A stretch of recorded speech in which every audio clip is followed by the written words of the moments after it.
Hello and welcome to This and That, and today we've got professional MMA fighter and Cage Warriors athlete Reece McEwan. How we doing, mate? Yeah, I'm good. Thank you very much for having me. I'm good, thank you. How are you? No, I appreciate it. Thank you for coming on. I'm good. Getting to enjoy the sun, which I know. it doesn't come about that often, but how's the last few weeks been? Much celebrating, or has it been a bit back to business for you? No, definitely. Obviously, I came up last Saturday. Got another one in my career. I was extremely happy, obviously. And after a fight, you don't really sleep. Like, you're just full of adrenaline and stuff. So, like, your wire's only for a few days. But then as time goes on, it's important to take all that in. Important to take the fight camp in, the win in, and then this week being back to training. So, back training, looking at what went well in the fight camp. Sat down with my coaches, watched the fights, looked at what we done well, what we could add into the fight and stuff like that, and that's what we're doing this week, just back to work and try to be better the next one. Bit of classroom work as well to go with it. The fight You're sitting there going, like, am I going to get in trouble with it? a red mark.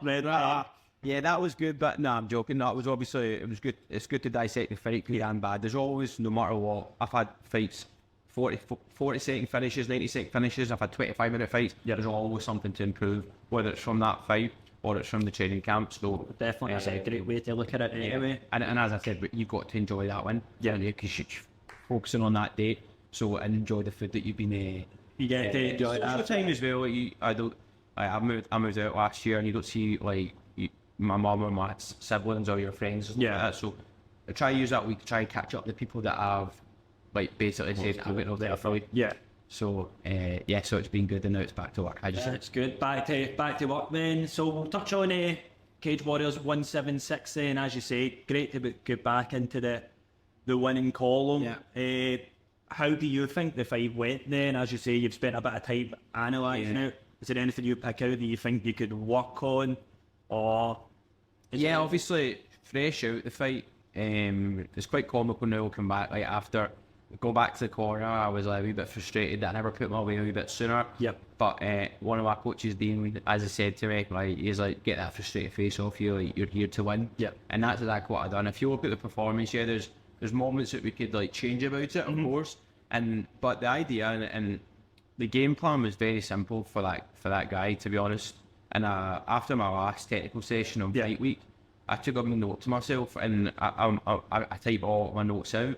I've got the screenshot. It's a game plan simple. Get a hold of them, break them down, and make them not want to be there. Yep. Submit them or finish them with strikes. I submitted them. I did it over time. You've seen it.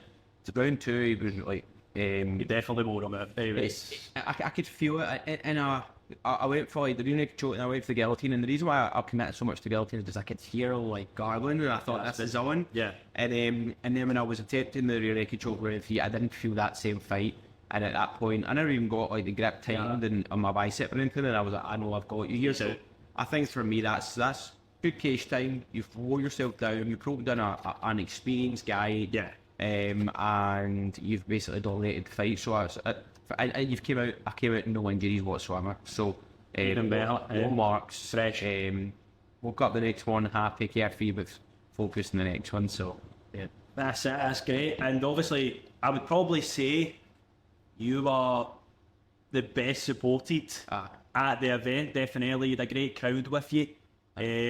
How do you feel just to obviously do that in front of the people that are supporting you? Yeah, I try again. I'm a very, let's say, sentimental, sensitive, very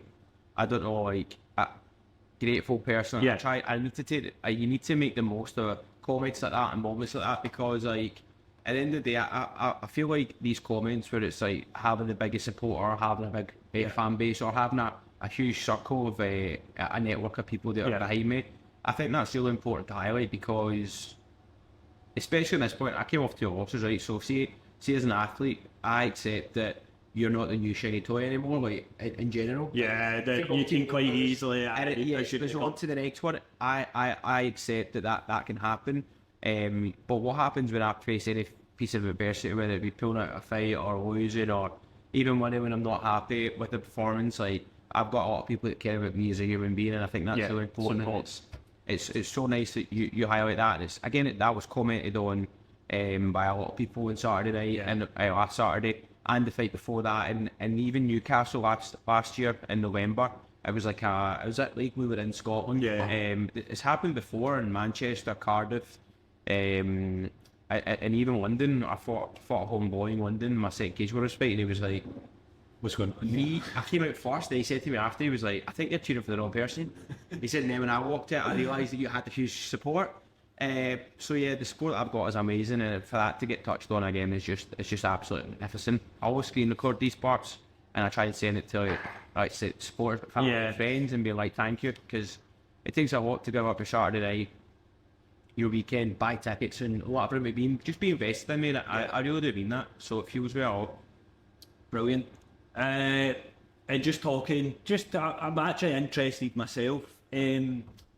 What does a standard training camp look like for you? Like a split in terms of training, as a sort of striking, morning grappling, or fitness? How does it break down, and what's the sort of length of time? What would be your, I know you're training all the time, but what would be your fight camp? How sort of length? What would that duration be? Well, like a fight camp is honestly like you can break it into like a couple of ways. You're training all year round, obviously.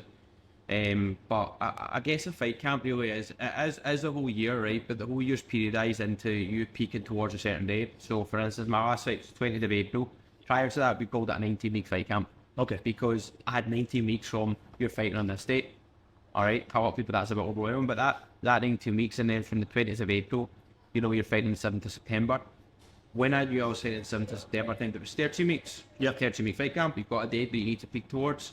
And those weeks, for instance, will be varied from you can't you can't go hard all the time every single day. So varied between, you've got like, let's say, I don't really know, like a development block. Okay. And then you've got your hard sessions, and then you've got your moment where this is where you'll peak, this is where we'll maintain, and then this is fight day. Right. Also, like off the top of my head, like that's kind of like how a fight camp looks. And again, off the last period of time, it was like, for instance, 13 weeks out. This is 4 weeks development. We'll go hard for 4 weeks, and then from that 4 week, three weeks out from fight, you'll be peaking. We're going to bring the intensity down, bring the volume down, and we're just going to maintain everything, work on your strategy, work on your game plan, work on perfecting and refining all these skills. Yeah. Building, it's not really building, it's like, again, it's refining, and then make sure fight night that we bring the best. Game plans ready to implement. Yeah, so obviously in each of those sections, let's say development sessions, like you don't need to go hard, high intensity. It's pure on technical skill development. When it's the hard phase of the fight camp, every day is a graft. Yeah. Every day is hard. Waking up. You're just so you're in that routine. Yeah. You're just responding to it. So you know what you've got to do every day. You're trying to apply the things in the development and what your game plan is, and then when you bring the volume down, it's almost like you're stripping some time away from sessions, as opposed to maybe doing 10 rounds, you do 5, etc., like things like that. And then that's, again, you can physically feel your body peaking. Yeah. And then when you bring the intensity and the volume down a wee bit, it's like your body's thanking you for it. And then it's make way and fight time. Ready to go. That answers your question, really. Yes, that's perfect. No, and as you mentioned, you obviously suffered a couple of losses before your recent win there. One of them was for the title against Liam Gittins, wasn't it? And that was a 5-rounder. Yeah. A real tough fight. Yeah. You were opened up. Yeah. Very bad. I think it was in the first with a few elbows. Yeah. Even it was a good scrap, but what would you say went wrong that night? Is there anything that you really took and have implemented in your next fights? Because it's obviously close, but totally. So I would though. Like I made a couple of like technical errors. So I went into that fight like I went into that fight extremely confident. It didn't matter what physical state capability I was. I was like, I'm going to win this fight, and but I wasn't able to use, like, I had a thing called tennis leg, which I was like diagnosed with like 4 weeks before the fight. Which after my fight in Cardiff, I had this like numb feeling on my calf, and it was like anytime my calf got touched, it was like an electric shock. It was weird. It was like for months I would wear a shin guard, or I couldn't kick off it, or I couldn't get kicked off it. And I can as well. So that's like, even if I couldn't, the jiu-jitsu or wrestling that I'd done for about 2-3 months after the fight in Cardiff, because the calf was a wee bit sore prior to that in about March. Yeah. It was very limited, like can't touch my leg. If you know jiu-jitsu, I was like, you need to start passing my guard, or I could use it with any leg entanglement stuff. But I say I could block kicks, I couldn't kick with my left. But again, I literally, I literally dealt with it for so long. I was like, look how I'm performing in the gym, I'll be fine. Like genuinely, that ended up being 100%. From about 3 weeks out to the title fight, I was able to use my leg again. I was able to kick again. So I was like, oh, this is perfect. I'm getting this leg back, which I've not been able to use for months. But as a result of that, my game plan went so right like heavy.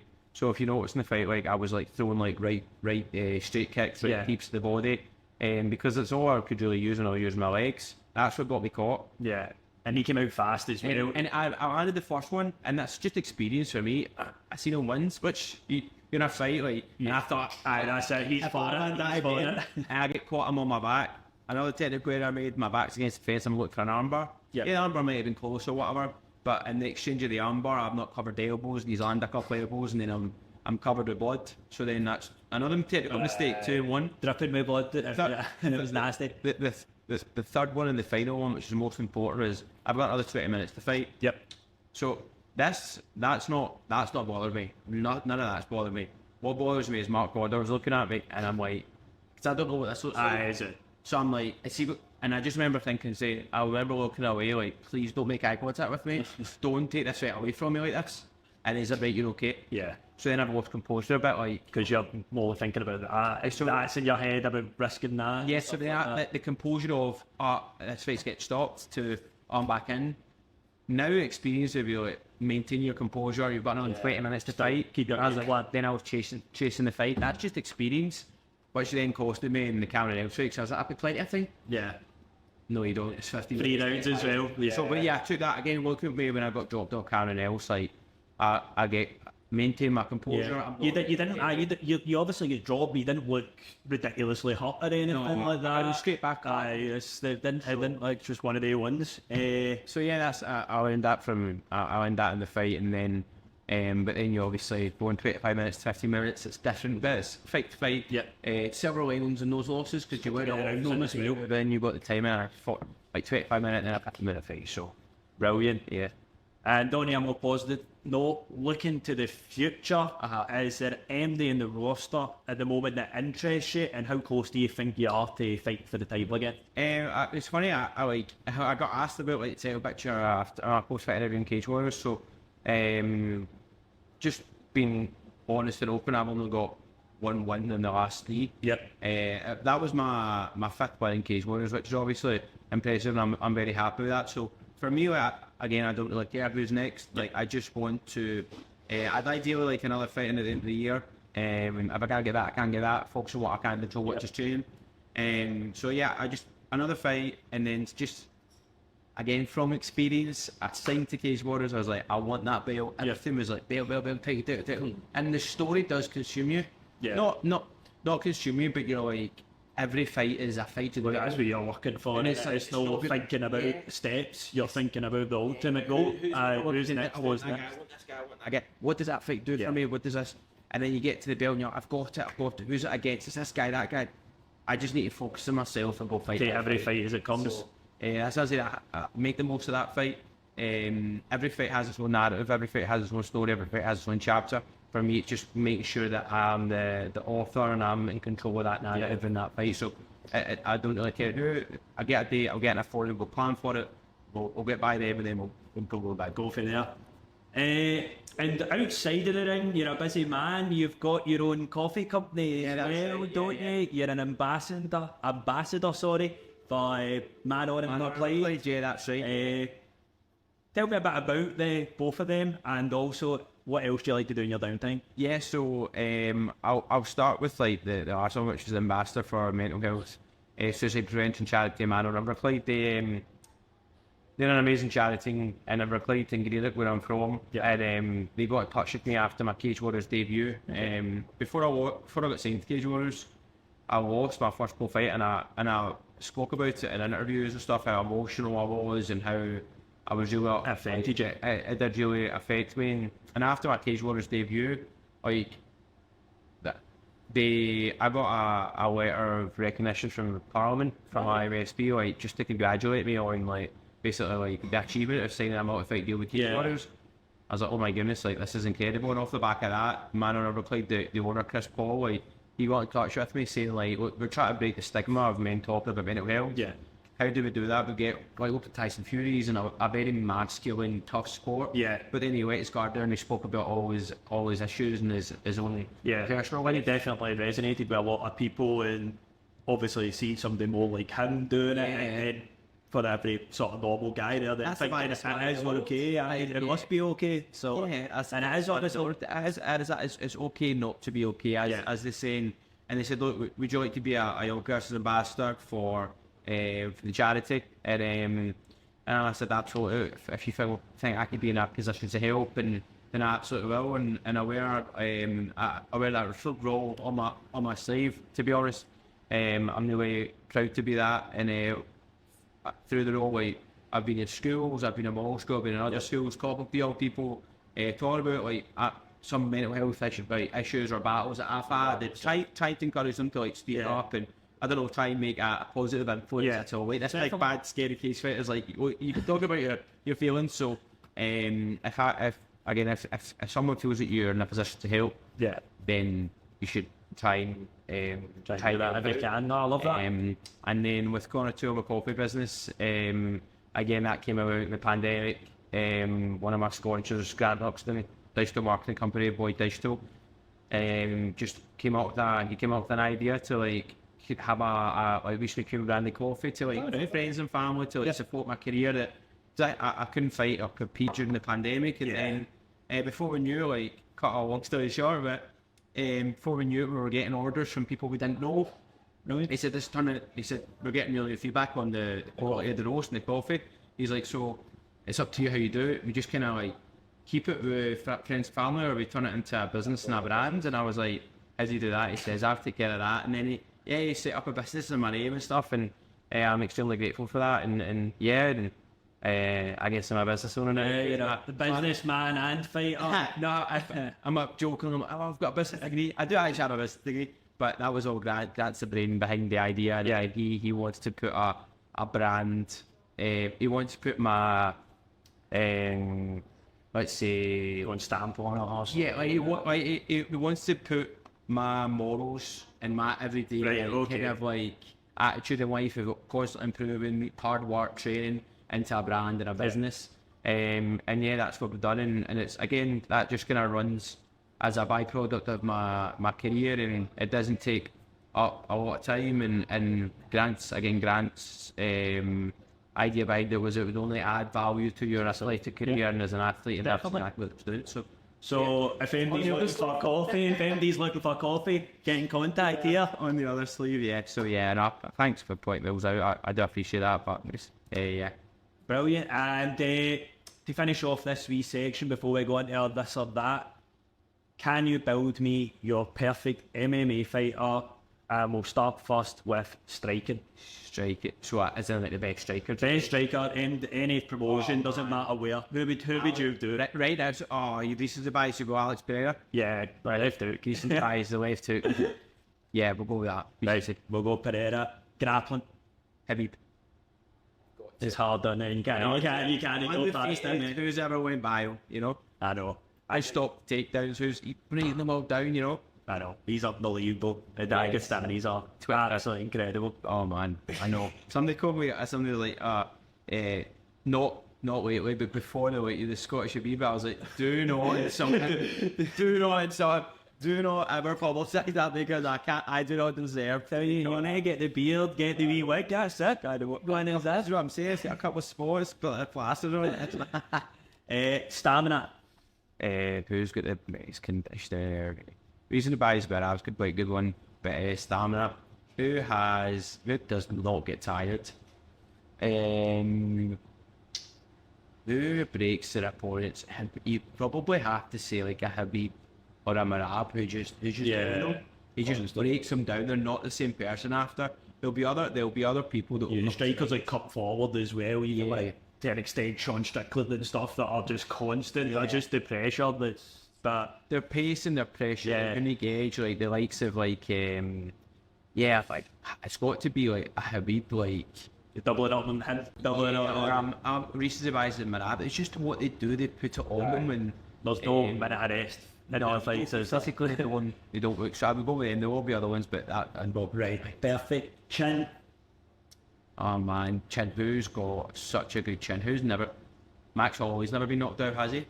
I don't You know, think so. so- Did they get knocked down quite Kinda. recently? Didn't he? Gaethje, they don't really count it, but he did kind of get knocked down. But he is an absolute Considering like the wars he's been in as well. So with big punchers as well. with big punchers. So let's go Max Holloway now. All the way, and to finish off, then you're a perfect fighter. Fight IQ, GSP.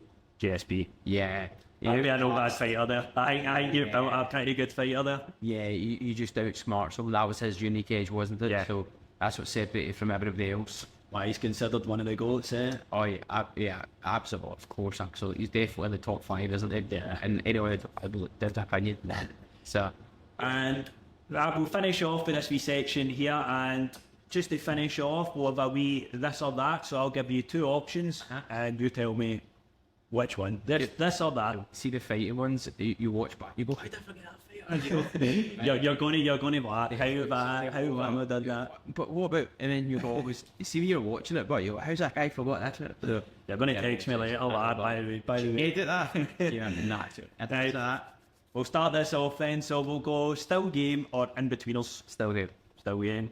Yeah. See, I always struggle with that one. Because I think because in betweener, as you've got your straight Scottish part that will relate to, and then the in betweeners, it's just. They're actually possibly talking about bringing a new season out. Series? But I don't know what age they'll be in it. It's so funny, but they're like, You wonder will they be able to do the same stuff as well, especially since they last made it. very good point.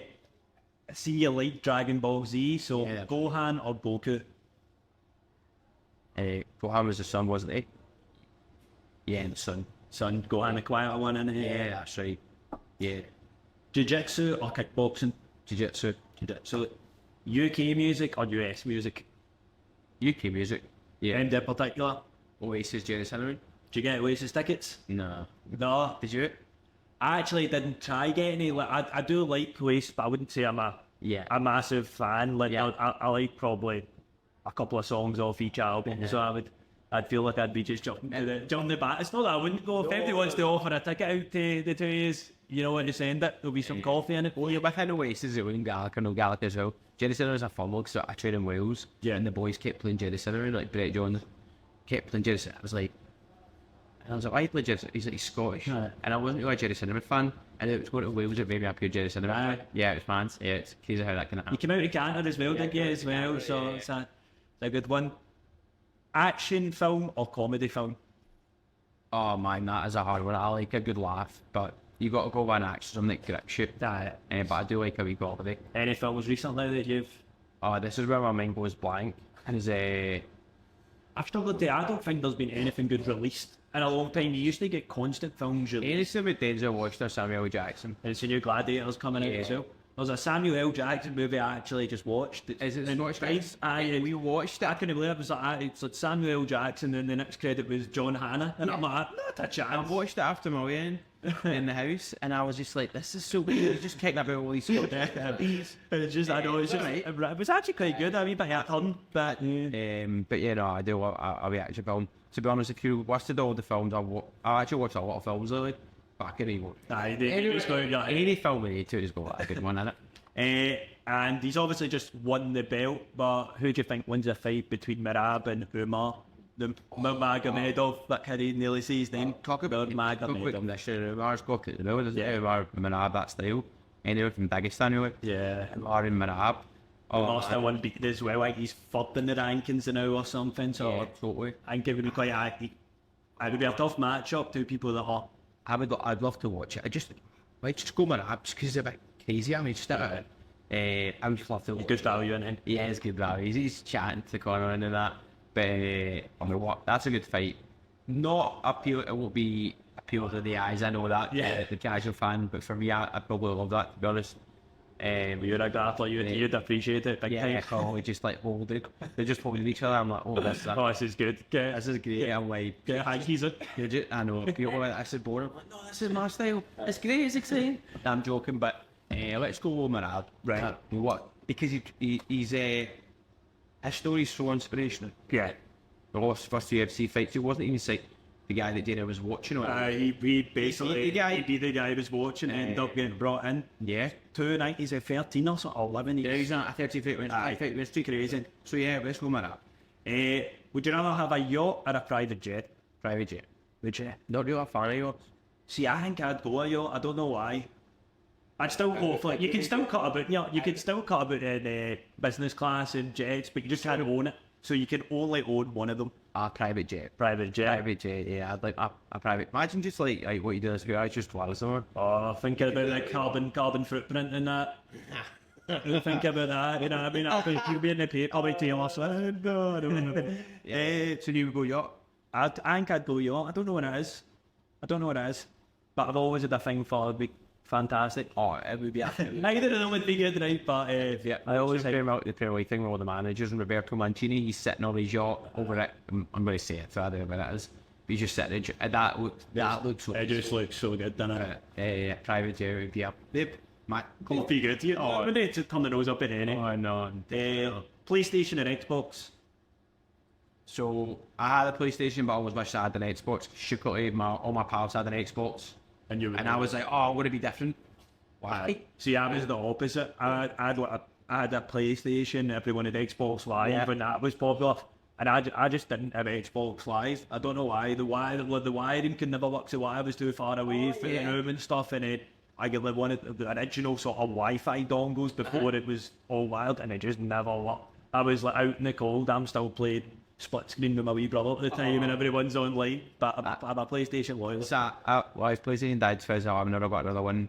So out of that, I would say if I had the time again, I would not be stubborn. I would do what everyone else is doing. At the time, I was like, "Mom, I need an Xbox." She's like, "You've made your own." So I Xbox, but I'm a PlayStation guy then, but Xbox. Ferrari or Lamborghini? Lamborghini. So they're kind of the same, but aren't they? I think Ferraris are classier. Yeah. No, I think Lambos have something about them more that they're maybe a bit more impressive or something. I don't know. I can't really judge it. I don't know the same. But would they be Ferrari red anyway? Would they be red Ferrari? Ferrari's a red one. And then up Bento Colonna. Yeah, exactly. I would score the Lamborghini, but again, it's the yellow thing. You like, Aye, it's just map Fiesta.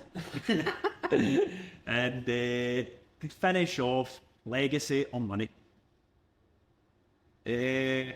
Both would be glorious, but Again, I take everything quite serious, but like I'm kind of stealing this from Floyd Mayweather here, but like I want kids, I want a family and stuff, and our legacy wouldn't pay for them and stuff. So if you had me personally, if it was just me in this world, I would. Legacy. But if I'm thinking about family, it's definitely money because that puts a roof over everyone's head and stuff. Provide the best life if you can. Provides the best life for my fiance or like wife to be and kids who are well enough to have something. So that would definitely be that. And then, but personally, you want a good strong legacy and strong stance on what you do, but. I'll have to take that very seriously. So when it comes, go casting out, right? Yeah. Brilliant, and I appreciate you for coming on today, mate. Appreciate your time, and thank you very much. Thank you very much, especially for supporting the show last Saturday as well. I appreciate that.